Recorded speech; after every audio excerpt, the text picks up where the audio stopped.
وقتی پدر و مادر مسئولیت را احساس نمی کند، وقتی پدر و مادر بی مسئولیتی می کند، فرزندان خردسال را تنها می گذارد یا با بعضی سن و سالش کلانتر امک بچه هاش یا نزدیکانش می گذارد، کودک در وقت کودکیش به تحقیرهای زیاد گرفتار می شود و همچنین آزار و اذیت شهوانی به همین چیز گرفتار می شود. یعنی از طرف نزدیکانش. امروزها چقدر حالت ها است که پدر و مادر فرزندان خردسال خود را گذاشته به روسیه می روند. البته این گمان بد کردن نیست، یا بعض نفرهایی می شود که تو گمان نمی کنی که از او دست درازی کرده شود، ولی متاسفانه وقت پدر و مادر به همین چیز اهمیت نمی تید و بی پروایی می کند، به فرزندش دست درازی کرده می شود که این شکست روانی و فرزند می شود، خیلی ضربه کلام می شود که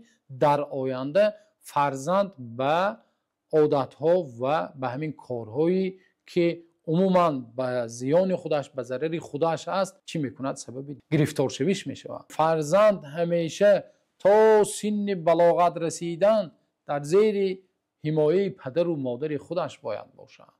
الله تعالی فرزندان ما و شما را همیشه نگهبان باشد.